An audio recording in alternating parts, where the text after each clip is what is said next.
Hello বন্ধুরা, তোমরা সবাই কেমন আছে? হ্যাপি অষ্টমী।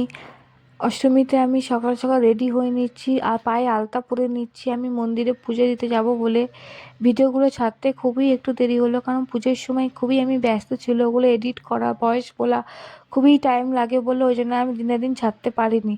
এই দেখো পায়ে আমি কত সুন্দরভাবে আমি আলতা পরে নিয়েছি, দু পায়ে দেখো কত সুন্দর লাগছে। এরপরে আমি একটা গামলার মধ্যে ঠাকুরকে পুজো দেব বলে সব কিছু আমি সাজিয়ে নিয়েছি। এই যে পেঁপে, আপেল, ধূপ, তারপর হচ্ছে মায়ের সিঁদুর, তারপর হচ্ছে মিষ্টি, আরও কি কিছু ফল কিনতে হবে দোকান থেকে, কিনে আমি একেবারে সাজিয়ে আমি এগুলি একসাথে দিয়ে আমি চলে যাবো পুজো মণ্ডপে।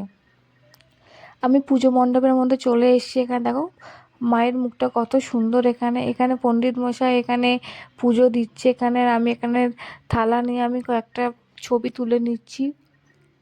যে দেখো কত মানুষের ভিড়, ঢাকিরা সব বসে আছে ঢাক বাজাবে বলে। এই যে মন্দিরে দেখো কত মানুষ এসে এখানে সব অঞ্জলি দেবে বলে। এই যে আমি নামগোত্র লিখে নিয়েছি একটা কাগজের মধ্যে, সেটা আমি পুজো দেব। এখানে সবার থালা পরপর সাজানো আছে, আমার থালাও এখানে নামগোত্র লিখে আমি এখানে সাজিয়ে দেবো। আর ওদিকে ব্রাহ্মণ মশাই এখানে পুজো দিচ্ছে, আর আমি এখানে অঞ্জলি নেবো বলে হাতে ফুল নিয়ে নিয়েছি। নিয়ে আমি মন্ত্র পড়তে আরম্ভ করে দিয়েছি। মন্ত্র পড়ে সেই ফুল আমি মায়ের পায়ে আমি দিয়ে দেবো, যাতে মা সবাইকে ভালো রাখে, সুস্থ রাখে।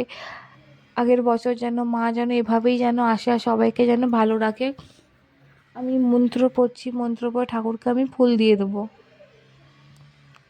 এইভাবে আমাদের 3বার এটা অঞ্জলি দিতে হবে। লাস্টে আমাদের প্রণাম মন্ত্র বলতে হবে। আর এখানে মানুষের খুবই ভিড় হয়েছে।